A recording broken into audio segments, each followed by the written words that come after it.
Good morning students. Today we will discuss photochemistry, the basic introductory part, interaction of radiation with matter. What is photochemistry? Photochemistry is the branch of chemistry which deals with study of interaction of radiation with matter resulting into physical change or chemical change whose rate and mechanism are studied after initiation by radiant energy. तो photochemistry में क्या होता है basically matter है उसके ऊपर आपने radiations डाली तो अगर मैटर में फिजिकल चेंज होता है तो उसको कहेंगे फोटोफिजिकल प्रोसेस। अगर मैटर के ऊपर रेडिएशंस डालने से उसमें केमिकल रिएक्शन होती है तो उसको बोलेंगे फोटोकेमिकल रिएक्शन। और अब रिएक्शन हो रही है तो उस रिएक्शन की रेट और मैकेनिज्म भी हम फोटोकेमिस्ट्री में स्टडी करेंगे। तो जो रेडिएशन फोटोकेमिस्ट्री के पॉइंट ऑफ व्यू से इम्पोर्टेंट है वो कौन सी हैं? विजिबल एंड अल्ट्रावोलेट रीजन की रेडिएशंस, और इनकी जो वेवलेंथ है वो है 200 टू 800 नैनोमीटर। अगर आप एंगोस्ट्रम की फॉर्म में लेंगे तो 2000 एंगोस्ट्रम टू 8000 एंगोस्ट्रम। अब मैटर के ऊपर रेडिएशन डालने से मैंने बताया दो तरह के चेंजेस हो सकते हैं, फोटोफिजिकल चेंजेस और फोटोकेमिकल चेंजेस। फोटोफिजिकल चेंजेस क्या? आपने रेडिएशन डाली तो जो मैटर है वो ग्राउंड स्टेट से एक्साइटेड स्टेट में पहुंच गया, और वो कैसे? जैसे इलेक्ट्रॉन ग्राउंड स्टेट से एक्साइटेड स्टेट में पहुंच जाए तो उसके बाद क्या होगा? मॉलिक्यूल को दोबारा से तो ग्राउंड स्टेट में आना है तो वो एनर्जी को इंस्टेंटली री इमिट कर देंगे इन फॉर्म ऑफ रेडिएशन। अगर इंस्टेंटली री इमिट कर दिया रेडिएटिव फॉर्म में तो उसको बोलते हैं फ्लोरेसेंस। अगर कुछ टाइम बाद किया है तो उस और रेडिएटिवली ही इमिट किया है तो उसको बोलेंगे फॉस्फोरेसेंस। फ्लोरेसेंस और फॉस्फोरेसेंस को हम आगे डिटेल में डिस्कस करेंगे। थर्ड प्रोसेस है फोटो इलेक्ट्रिक इफेक्ट।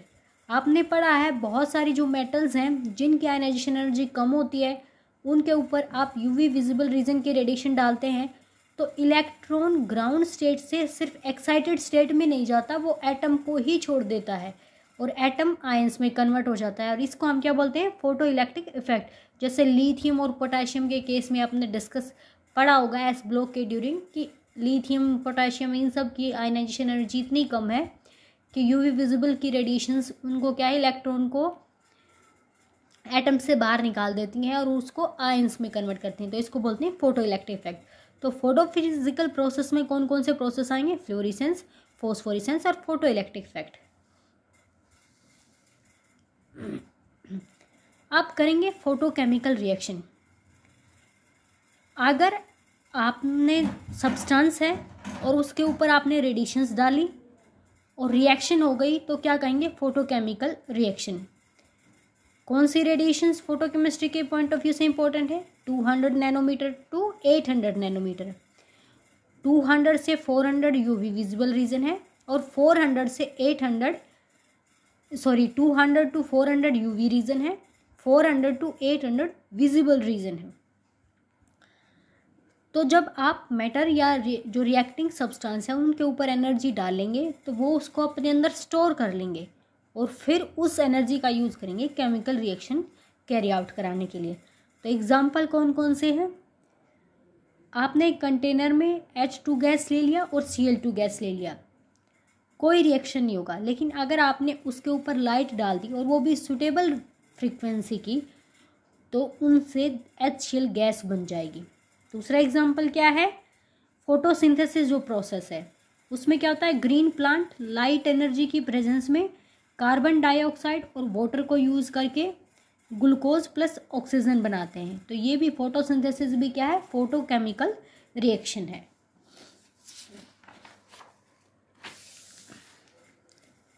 देखिए मैंने बताया फोटोकेमिकल रिएक्शन तभी होगी जब इंसिडेंट फोटोन के पास इतनी एनर्जी होगी कि वो अगर दो रिएक्टेंट हैं तो कम से कम एक को एक्साइट कर दे, तभी रिएक्शन होगी। अगर फोटोन्स के पास सफिशिएंट एनर्जी नहीं है रिएक्टेंट को एक्साइट करने के लिए तो केमिकल रिएक्शन नहीं होगी। अब हम करेंगे difference between photochemical and thermochemical reaction. जो थर्मल रिएक्शंस हैं उनमें क्या होता है, हीट एब्जॉर्ब की जाती है। जो फोटोकेमिकल रिएक्शंस हैं उनमें हम लाइट एब्जॉर्ब कराते हैं। ये रिएक्शन डार्क में हो सकते हैं क्योंकि इनको सिर्फ टेम्परेचर की ज़रूरत है इनिशिएट होने के लिए। तो टेम्परेचर बढ़ना चाहिए, चाहे डार्क हो चाहे लाइट हो, उससे फ़र्क नहीं पड़ता। लेकिन फोटोकेमिकल रिएक्शन के लिए लाइट का होना प्राइमरी रिक्वायरमेंट है। लाइट की ही प्रेजेंस में तो रिएक्शन होती है। दूसरा, अब ये टेम्परेचर से इनिशिएट होती हैं तो टेम्परेचर का सिग्निफिकेंट इफेक्ट होता है रेट ऑफ रिएक्शन का। जैसे कि आपने पिछले क्लासेस में पढ़ा होगा, जब वो आप टेम्परेचर 10 डिग्री से बढ़ाते थे तो ऐसे बोलते थे कि रेट ऑफ रिएक्शन डबल या ट्रिपल हो जाती है, क्योंकि fraction of molecule having threshold energy becomes double. तो ये वो वाला लो फॉलो करेंगे, टेम्परेचर रेज करने से या कम करने से रेट ऑफ रिएक्शन पे अफेक्ट होगा। लेकिन फोटोकेमिकल रिएक्शन में टेम्परेचर का बहुत कम अफेक्ट होता है रेट ऑफ रिएक्शन पे, बल्कि जो इंटेंसिटी है, लाइट की इंटेंसिटी का अफेक्ट होगा रेट ऑफ रिएक्शन पे। देखिए, जब रिएक्शन कब होगी, जब रेडिएशंस के पास एक पर्टिकुलर फ्रीक्वेंसी होगी और वही रेडिएशन उनके पास एक पर्टिकुलर फ्रीक्वेंसी है और आप उनकी इंटेंसिटी बढ़ा दोगे तो क्या होगा, रेट ऑफ रिएक्शन बढ़ जाएगी। अब इन रिएक्शंस को होने के लिए डेल्टा जी नेगेटिव चाहिए। जनरल कंसेप्ट है ये, स्पॉन्टेनियस रिएक्शन के लिए डेल्टा जी नेगेटिव, इक्विलिब्रियम के लिए डेल्टा जी ज़ीरो और नॉन स्पॉन्टेनियस के लिए डेल्टा जी पॉजिटिव। लेकिन फोटोकेमिकल रिएक्शन के लिए ये चीज़ कंपलसरी नहीं है। कुछ रिएक्शंस ऐसी हैं जिसमें डेल्टा जी की वैल्यू पॉजिटिव होती है, फिर भी वो लाइट की प्रेजेंस में स्पॉन्टेनियसली हो जाती हैं। उनके एग्जांपल क्या हैं, जैसे synthesis of carbohydrate, photosynthesis process. Second है ओजोनाइजेशन ऑफ O2, यानी कि O2 जो है गैस लाइट की प्रेजेंस में O3 में कन्वर्ट हो जाता है। और ये आप जैसे आपका स्ट्रेटोस्फीयर है, उसमें क्या होती है, ओजोन लेयर होती है, वो ऐसे ही तो बनती है कि हाई एनर्जी रेडिएशंस की प्रेजेंस में डाइऑक्सीजन O3 में कन्वर्ट होती है। तीसरा है decomposition of HCl in H2 and Cl2। ये सब रिएक्शंस क्या हैं जिनमें डेल्टा जी होता है पॉजिटिव, लेकिन लाइट की प्रेजेंस में रिएक्शन हो जाती है। दूसरा जो थर्मल रिएक्शन है उसमें एक्टिवेशन एनर्जी कहाँ से आती है, इंटरमोलिकुलर कोलिजन से या हीट के एब्जॉर्ब होने से। देखिए, आपने वो कंसेप्ट पढ़ा होगा कि रिएक्टेंट हैं, रिएक्टेंट तब तक रिएक्ट नहीं करते जब तक उनके पास एक्टिवेशन एनर्जी नहीं होती, क्योंकि जो एक्टिवेटेड कॉम्प्लेक्स है उसकी एनर्जी हाई होती है। तो वो जो एक्टिवेशन एनर्जी है या तो वो हीट की फॉर्म में सप्लाई की जाती है या वो आपस में कोलाइड करके कोलिजन होकर उनको एक्टिवेशन एनर्जी मिलती है। इस केस में एक्टिवेशन एनर्जी कैसे मिलती है, लाइट एनर्जी के एब्जॉर्ब होने से एक्टिवेशन एनर्जी मिलती है फोटोकेमिकल रिएक्शन के केसेस में। दूसरा, अगर रिएक्टेंट है एक से ज़्यादा और आपने हीट रेडिएशंस दे दी, उनको हीट दे दी, तो सभी जो रिएक्टेंट हैं वो एक्साइट हो जाएंगे। तो इसमें क्या है, कुछ सेलेक्टिव नहीं है। लेकिन फोटोकेमिकल रिएक्शन के केस में क्या होता है, मान लो दो रिएक्टेंट हैं और आपने लाइट एनर्जी डाल दी, तो ज़रूरी नहीं कि दोनों के दोनों रिएक्टेंट क्या हो जाएं, एक्साइट हो जाएं। हो सकता है उसमें से एक एक्साइटेड स्टेट में आ जाए और फिर वो एक्साइटेड स्टेट में कोलाइड करे ग्राउंड वाले के साथ, तो वो रिएक्ट कर जाएं। जैसे Br2 और H2 का मिक्सचर है, आपने लाइट एनर्जी डाली तो सिर्फ Br2 लाइट एनर्जी को ऑब्जर्व करके एक्साइटेड स्टेट में पहुंच जाएगा और फिर वो डाइहाइड्रोजन के साथ रिएक्ट करके HBr बना देगा। तो ये सेलेक्टिव है। अब हम पढ़ेंगे laws governing absorption of light, यानी कि लाइट को कैसे एब्जॉर्ब करें, ये सब कुछ लॉज हैं, उनकी हेल्प से पढ़ेंगे। तो सबसे पहली कंडीशन इनके लिए है मोनोक्रोमेटिक रेडिएशन। मोनोक्रोमेटिक रेडिएशन क्या होती है, जो भी रेडिएशंस आ रही हैं उन सब की एक वेवलेंथ होनी चाहिए, उसको बोलते हैं मोनोक्रोमेटिक रेडिएशन। अब फर्स्ट लॉ है लंबर्ट लॉ। ये लॉ साइंटिस्ट लंबर्ट ने दिया था 1760 में। ठीक है, ये क्या बोलता है, it states that when A monochromatic light is pass through a pure homogeneous medium, decrease in intensity of light with thickness of absorbing medium at any point x is proportional to intensity of incident light, that is intensity of light at the point x just before entering the thickness dx। अब इसको थोड़ा सा इस diagram की help से पढ़ेंगे। देखिए, शुरू में आपकी इंटेंसिटी है I नोट, अब यहाँ से लेके यहाँ तक है लेंथ एक्स स्मॉल एक्स से रिप्रेजेंट करेंगे और इस पॉइंट को हम कैपिटल एक्स से प्रेजेंट करेंगे। यहाँ आते आते जो रेडिएशन है उनकी इंटेंसिटी आई नोट से डिक्रीज होके आई हो गई है। ठीक है, इस पॉइंट पे आई है उनकी इंटेंसिटी रेडिएशन की। अब हम ये स्मॉल थिकनेस को कंसीडर करेंगे कि ये स्मॉल थिकनेस डी एक्स में इंटेंसिटी कैसे चेंज हुई। मान लो इस स्मॉल थिकनेस एरिया में जो है इसकी इंटेंसिटी डी आई से डिक्रीज हो गई, तो इसको हम कैसे रिप्रेजेंट करेंगे? माइनस साइन किस लिए है? डिक्रीज के लिए है। Change in intensity of light with thickness, small thickness D X is directly proportional to the intensity of light entering at that point. देखिए इस पॉइंट पे जब लाइट एंटर हो रही है तो उसकी इंटेंसिटी कितनी है? आई। तो ये जो चेंज है इंटेंसिटी में विद दिस थिकनेस वो किसके प्रोपोर्शनल होगा? इस आई इंटेंसिटी के प्रोपोर्शनल होगा जो इस पॉइंट पे एंटर हो रही है। तो minus d I by d x directly proportional to I. अब प्रोपोर्शनलिटी कांस्टेंट को हटाएंगे तो के यूज़ करेंगे। के क्या है? एब्जॉर्प्शन कोफिशिएंट है। ये डिपेंड करता है नेचर ऑफ मीडियम की मीडियम का नेचर कैसा है। जब मीडियम बदल दोगे तो के की वैल्यू भी बदल जाएगी। अब इन चीज़ में से आपके पास सिर्फ एक एक्स डाटा है, बाकी कोई भी डाटा नहीं है, तो आपको ये जो आई इंटेंसिटी है ये इसके फॉर्म में चाहिए होगी, क्योंकि जो इनिशियल डाटा जो आपको पता है कि इनिशियली इंटेंसिटी क्या थी वो आपको यही पता है। तो जो ये इंटेंसिटी की वैल्यू आई है वो आपको आई नोट की फॉर्म में चाहिए। तो हम क्या करेंगे? जो आई इंटेंसिटी वाली टर्म्स हैं उनको करेंगे एक साइड और एक्स वाली टर्म को एक साइड। तो डी आई बाई आई को हम इंटीग्रेट करेंगे। शुरू में इंटेंसिटी कितनी है? आई नोट, बाद में इंटेंसिटी है आई, और शुरू में थिकनेस क्या है? ज़ीरो, शुरू में है ही नहीं कुछ, और फिर एक्स थिकनेस के बाद इंटेंसिटी कितनी हो गई है? आई। तो एक्स ज़ीरो से एक्स इंटीग्रेट करेंगे। तो इस तरह से जब ये ऐसे सिस्टम का हम इंटीग्रेशन करते हैं तो क्या आता है?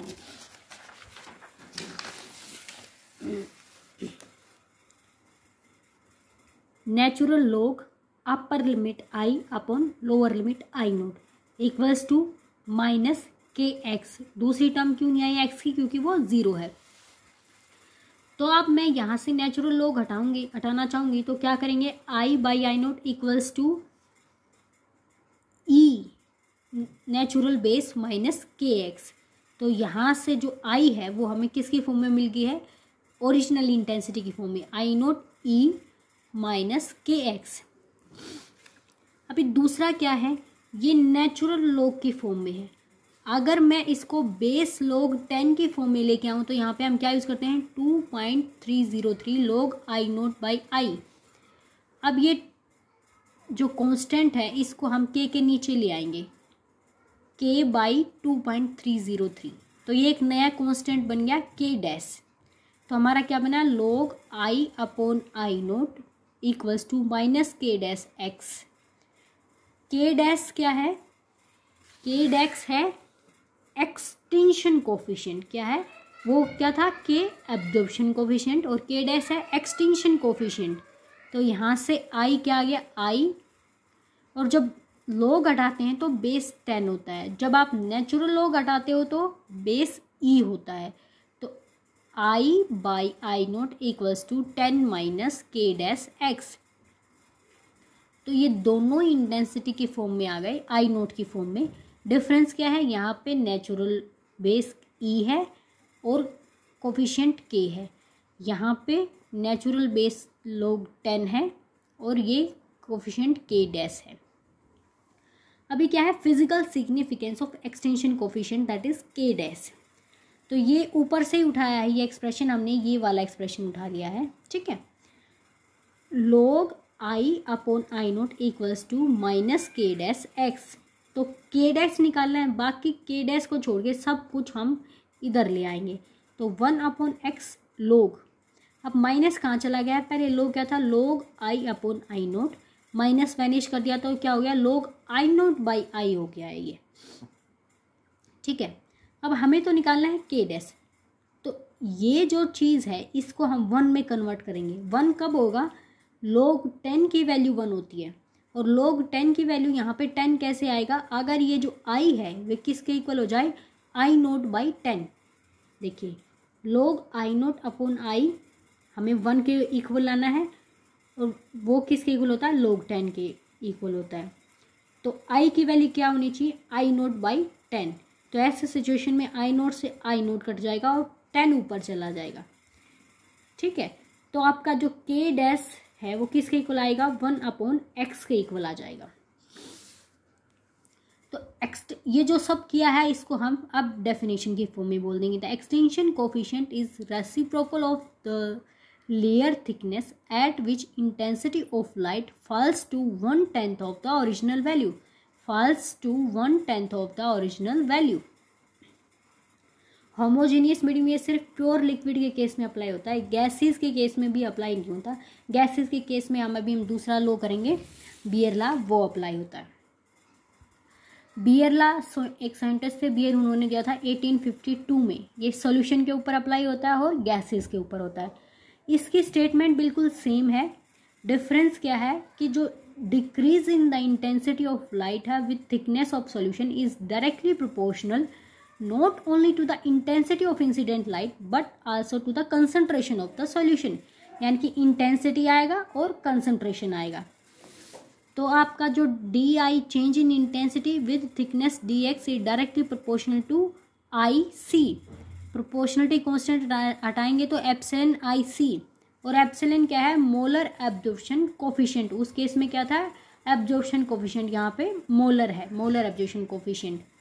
तो इसकी वैल्यू डिपेंड करेगी अगेन मीडियम, और मीडियम किससे मिलकर बना है, सोलवेंट और सोल्यूट से मिलकर बना है। अब सोल्यूट ही एब्जॉर्ब कर रहा है मेनली, और वेवलेंथ ऑफ लाइट यूज जो आपने लाइट यूज़ करी है। तो सेम प्रोसीजर करेंगे हम in the same way. Natural log I by I naught करेंगे equals to minus epsilon C x.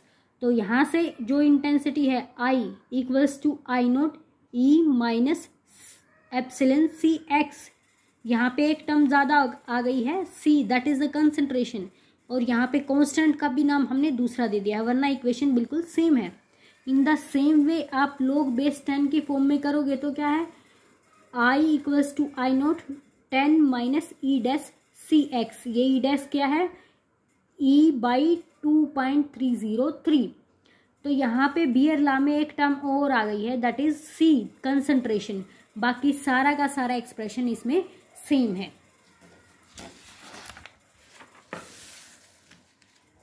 अब इसका physical significance in the same वे आप क्या करेंगे, हमें तो ई डैश निकालना है, तो 1 upon C X log I naught by I. ये टर्म जैसे उसमें पिछले में क्या था, 1 होनी चाहिए। 1 कब होगी, जब आई की वैल्यू क्या होगी, आई नोट बाई 10, ताकि आई नोट से आई नोट कट जाए और ऊपर 10 लॉग 10 1 बन जाए। ठीक है, तो जो एप्सिलॉन है दैट इज द, इसको बोलेंगे molar extension coefficient. The molar extension coefficient में be defined as reciprocal to the thickness of solution layer of 1 molar concentration. जो ये सी है उसको फिक्स कर दिया है, 1 मोलर कंसंट्रेशन कर दिया है, which reduce the intensity of light passing through it to 1/10 of the original value. तो बियर लॉ में क्या है, वही चीज़ है, इंटेंसिटी 1/10 होनी चाहिए। एक नई चीज़ जो हमने कंसंट्रेशन ऐड करी थी उसको भी डिफाइन करेंगे कि कंसंट्रेशन क्या होनी चाहिए, 1 मोलर कंसंट्रेशन होनी चाहिए। अब यूनिट क्या आ जाएगी एप्सिलॉन की, एप्सिलॉन की का फॉर्मूला क्या निकाला है, epsilon dash 1 upon C X log I by I naught. अब ये जो आई, ये वाली जो टर्म है आई बाई आई नोट, इसकी कोई यूनिट है ही नहीं। तो सी जो है कंसंट्रेशन वो क्या होती है, मोल पर लीटर की फॉर्म में होती है, और जो डिस्टेंस है वो सेंटीमीटर में। इन दोनों चीज़ों को इन्वर्स करेंगे तो क्या आ जाएगी, लीटर पर मोल पर सेंटीमीटर इनवर्स। यूनिट एप्सिलॉन की क्या होगी, लीटर पर मोल पर सेंटीमीटर इनवर्स। अब एक टर्म है ट्रांसमिटेंस। ट्रांसमिटेंस क्या होता है, ratio of I by I note. इस चीज़ को डेफिनेटिव फॉर्म में कहेंगे, क्या कहेंगे, the ratio of intensity of transmitted light from the solution to the intensity of incident light, that is T equals to I by I note. और ये जो term है I by I नोट को बहुत बार इन एक्सप्रेशंस में, यहाँ पे लंबर्स law में बहुत बार यूज़ कर चुके हैं हम। तो जहाँ पे आप लोग I by I note use करते हैं वहाँ पे हम T लिख सकते हैं, log T। अब टर्म है एब्जॉर्बेंस, ऑप्टिकल डेंसिटी, एक्सटेंशन। ए कह सकते हैं, डी कह सकते हैं, ई कह सकते हैं। वो किसके इक्वल है? log ऑफ 1/t, यानी कि log of reciprocal of transmittance. और t क्या था? I/I0। तो ये 1/t है तो क्या हो जाएगा? log I0/I। ये क्या है? अब्जॉर्बेंस, ऑप्टिकल डेंसिटी और एक्सटेंशन कोफिशिएंट। अब है स्पेसिफिक एक्सटेंशन कोफिशिएंट। इसको कैसे डिफाइन करेंगे? ऑप्टिकल डेंसिटी या absorbance per unit length per unit concentration of solution, that is इसको के एस से रिप्रेजेंट करेंगे। ये ऑप्टिकल डेंसिटी है upon C X. C is the concentration, X is the thickness, per unit concentration per unit thickness. अब है molar extension coefficient, जो आपने पहले किया था बियर लॉ में, यही तो हमारा एक्सप्रेशन आया था, -log I/I0, ठीक है, equals to epsilon dash C X. I/I0 हमारा क्या है? ट्रांसमिटेंस T, तो हमने यहाँ पे T पुट कर दिया, -log T equals to epsilon C X. अभी आपने x को 1 कर दिया, c को 1 कर दिया, तो जो एप्सिलॉन है वो किसके इक्वल आ जाएगा? d के इक्वल। यही तो था d आपका। d क्या था? log 1/t। अब यहाँ पे क्या है? -log t, इसका मतलब यही तो है log 1/t। तो ये चीज़ क्या है? d। तो जो आपका एप्सिलॉन है वो d के इक्वल कब होगा? जब आपके पास 1 सेंटीमीटर थिकनेस का सॉल्यूशन होगा और उसकी कंसंट्रेशन 1 मोल पर लीटर होगी। तो molar extension coefficient is defined as optical density of the solution having 1 centimetre thickness and concentration equals to 1 mole per litre. तो यहाँ से क्या हो गया? d जो ऑप्टिकल डेंसिटी है equals to epsilon dash C X, और ये स्ट्रेट लाइन इक्वेशन की तरह हो गया, y equal to m x plus C. तो यहाँ पे जो m है, जो स्लोप है, वो क्या है? एप्सिलॉन डैश और x है, और x की जगह पे है c कंसंट्रेशन, यानी कि जो ऑप्टिकल डेंसिटी है वो कंसंट्रेशन का फंक्शन है। ये हम शुरू से पढ़ते आए हैं जब हमने बियर लॉ किया था कि एक तो इंटेंसिटी पे डिपेंड करता है, दूसरा कंसंट्रेशन पे। तो जब आप एब्जॉर्बेंस या ऑप्टिकल डेंसिटी को यहाँ प्लॉट करोगे कंसंट्रेशन के रेस्पेक्ट में, तो ये एक स्ट्रेट लाइन इक्वेशन है।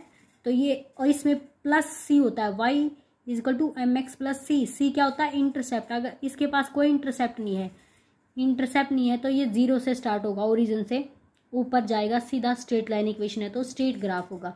अब ये सिर्फ डाइल्यूट सॉल्यूशन तक अप्लाई है, ये लोग उसके बाद हाई कंसंट्रेशन पे डेविएट हो जाता है, ठीक है। तो ये इसकी एक ड्रॉबैक है जो हम ग्राफ से भी देख सकते हैं।